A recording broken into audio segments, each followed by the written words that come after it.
Hello and welcome to a brand new MobSquad video. My name is Tristan, and in today's video we are going to be reviewing my Dodge Durango SRT 392. So number one, we've got the nice hood vents. You know, it's like real sporty looking in the front. Everything kind of, you know, looks pretty beefy. So it's a good looking car. And then we've got 295s all the way around. These are run flats. A lot of people don't like run flats. They're a little bit, you know, of harder rubber because they're so much thicker. But when you don't have a spare tire, it is very good to have run flats. So to me, I don't feel that much of a difference in comparison to my other cars. It does have stiffer suspension, which we'll get into in a minute. So that it does have a lot of things that play into that stiffer feeling.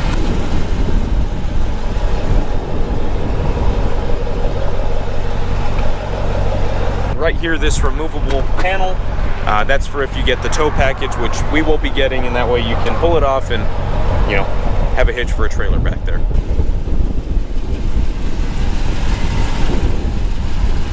We do have big brakes, big rotors. They are slotted rotors, and then of course the big red calipers, which gives it that sporty look as well.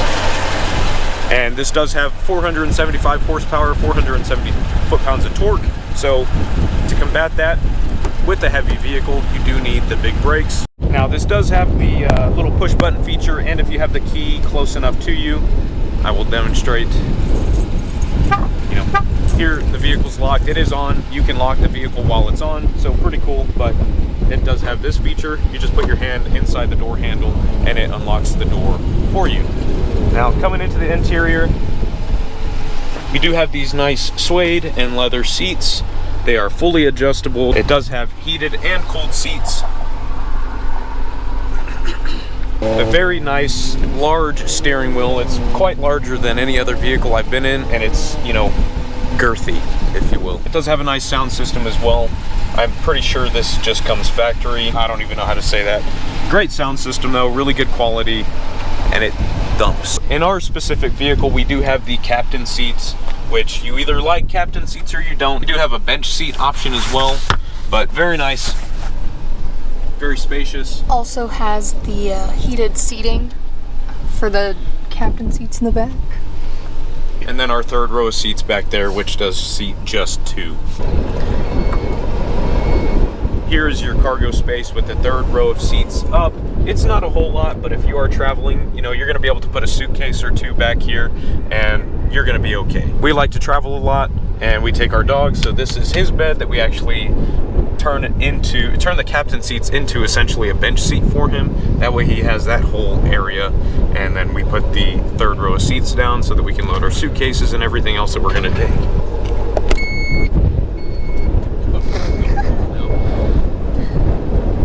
But a lot of push button features, a lot of automated stuff, pretty cool. This also does have the memory slots. You've got two different options for memory slots, 1 and 2, and then of course the set button.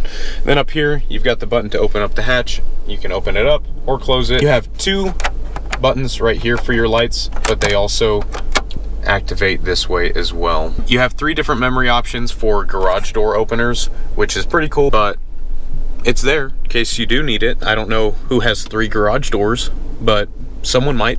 So then we have the sunroof or moonroof, whatever you want to call it. That's to keep bugs from flying in, so that's pretty cool.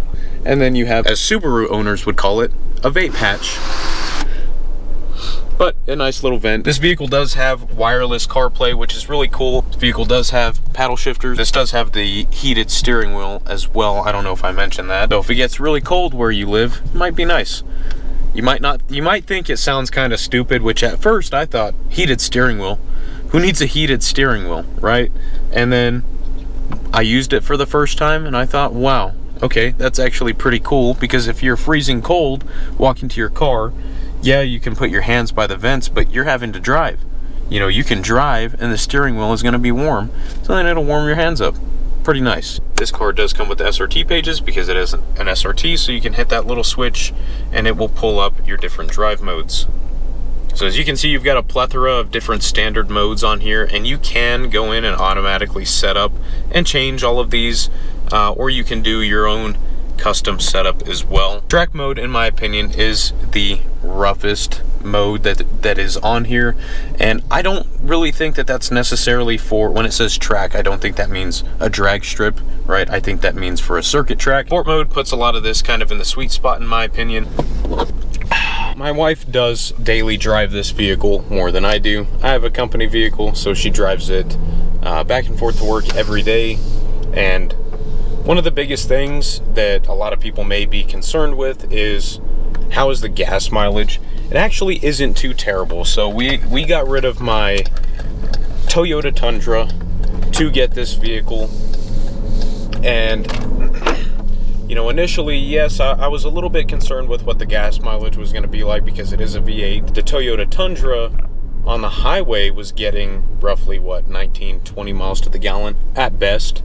And this does about the same, especially because it does have the 4-cylinder mode as well when you're kind of cruising. And you can hear it engage. For a while, I thought that I was losing my mind a little bit because I would hear something kind of change in the exhaust, but that is it transferring over to the 4-cylinder mode. Comfort.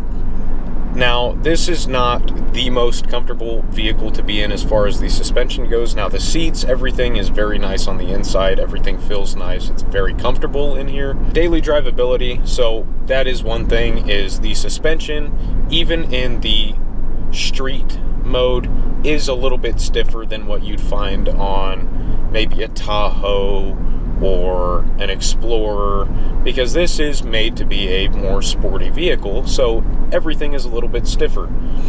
Now, what I like about this is that in the steering, you can feel the weight of the vehicle, unlike a lot of these other, you know, big mom cars, as you would probably call them, SUVs. The steering is very light. You know, you go to turn the wheel and it just turns, you know, you barely put any effort. You don't actually feel the weight of the vehicle. You're just, you know, kind of cruising. And some people like that. I personally don't.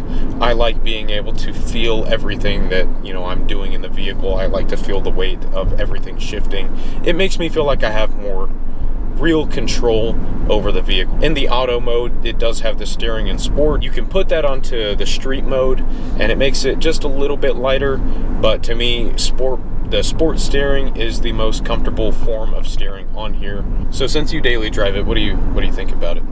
I love it.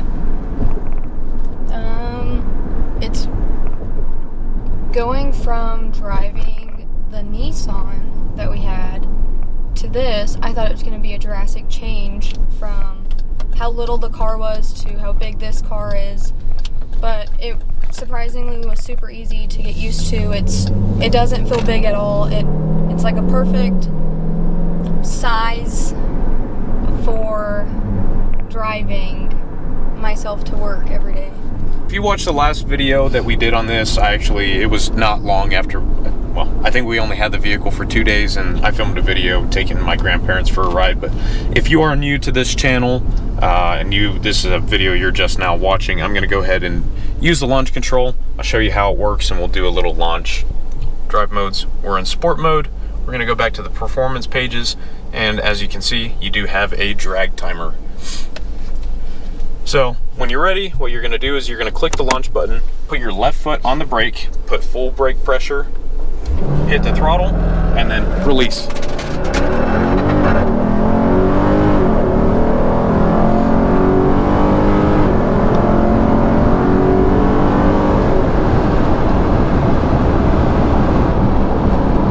We let off the gas because I wasn't sure what vehicle this was up here. We are gonna do one more launch for you guys, and maybe we'll make it to the end of the quarter mile as well. You're all clear. So again, left foot on the brake, hit the launch button, put full brake pressure, full gas, and then let off.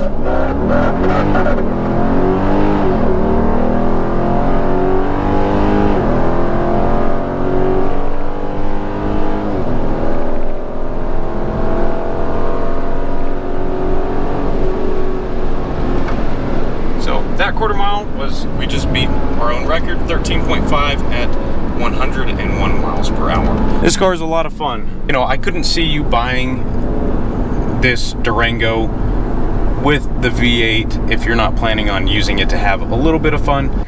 So every time we launch the car, when I say we, when he launches the car, it smacked the back of my head.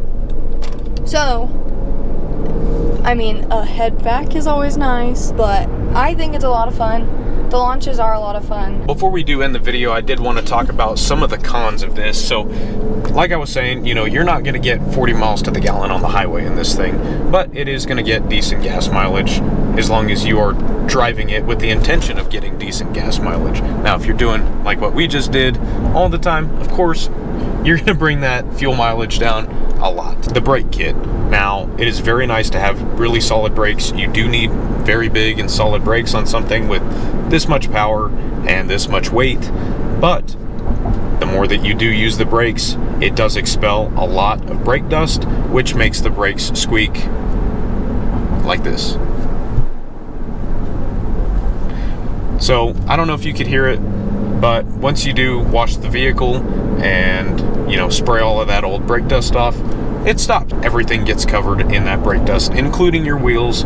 So if you do need to go put air in your tires, your hands are going to get dirty because everything will be covered in brake dust. That is a con in a way, but you do need the big performance brakes. Some of the final features that I wanted to discuss before we do end the video is going to be up here in this digital gauge cluster that you do have, and it's the center. You've got your tach, you do have your speedometer over here, you've got your coolant temp, your fuel tank. You can adjust some of these things. I like to keep my fuel range up here, cruise control, and then the speed shows up down here as well in this bottom corner. We're going to go ahead and flip through some of these pages. So this is your speed page, right? And it's just, you can choose miles per hour or kilometers per hour. All right, we're going to go down. So here's all of your vehicle information. So you've got tire pressure, your coolant temps, your transmission temperatures, your oil temperature, oil pressure, oil life, your battery voltage, intake air temperatures, engine torque, and engine horsepower. Down here are some of the onboard timers that you can see. So our last 0 to 60 that we did was a 5.0, 0 to 100 timer, 12.9 seconds. Pretty good. Reaction time, we have never used that, and I think it might pop up a little light. I have not used this feature before, so I'm not sure what it's going off of. And then here's the 1/8 mile timer, 1/4 mile timer, and then your braking distance. And then it can show the G-force, which is pretty cool, you know, if you are curious. And then these are the peak G-forces. So as you can see, it does over a G when you do launch the car. And then here's a lap timer as well. So as you can see, for circuit tracks and stuff, lap history, we have not used this at all. And then you have your fuel economy page right here. You can adjust your screen through this. And then something that I like quite a bit is the onboard diagnostic system. And, you know, essentially, you know, as it says, press OK to view active diagnostic codes. Just click OK. It goes through and checks the system. And just like that, you can know right away, essentially, if you've got to get repairs. I'm not sure how good this feature works. I do need to do some research on it, but in my opinion, I think it's pretty cool that you can just run the vehicle's diagnostics right from, you know, your own console. You don't have to take it somewhere. And then you can do a speed warning, which we don't use. And I think that's just, you know, hey, you get over a certain speed limit and it starts yelling at you. And that's going to be the end for that. Okay, lastly, what we're going to go over is this multimedia screen. Everything's touchscreen, obviously, new age. This screen that it comes with is very similar to what you would see on the Apple CarPlay screen. Something I like a lot is that it does have the navigation already built in. You know, you can click over here, use the navigation, set, you know, where you want to go and stuff. To me, that's really cool because every other vehicle that we had that had navigation in the vehicle, you had to pay for it additionally. You have your media screen right here.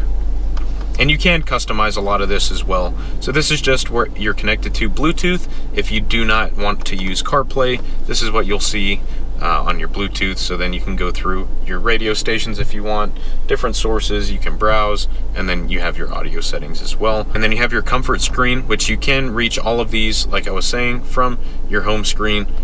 We do have comfort, so then if we wanted to go in there, we just click it and it's like a shortcut, or you can just click the comfort down here. And then you have the passenger, or the driver's side and the passenger side can be set differently. You do have heated and cooled seats like we mentioned. You can also set these things to turn on automatically when you do use the remote start. And then the SRT pages, which we already kind of went over. And then you have your different controls. You can fold the third row headrests from a button right here, and then you go back there and close the seats. So that's pretty cool. So one of the coolest features, in my opinion, is this tilt side mirrors in reverse. So what we're gonna do is we're gonna put the car in reverse, and then it will adjust both mirrors to look down. That way you can see that you're parking in between the lines. All right, everybody, that is gonna conclude today's vehicle review. Now, we've never done a real vehicle review like this, so go ahead and let us know down in the comments if you do like this sort of video. Don't forget to check out some of our other content. We are building a new EG hatch. You know, we're gonna try to go for something crazy with it. But yeah, if you like the videos like this, maybe we'll try to start doing more vehicle reviews. Don't forget to like, comment, and subscribe. Down in the description is a link to our Discord. Go ahead and go join us over there if you would like. Thank you for watching today's video, and we'll see you in the next one. Bye now. Squad out. Bye-bye.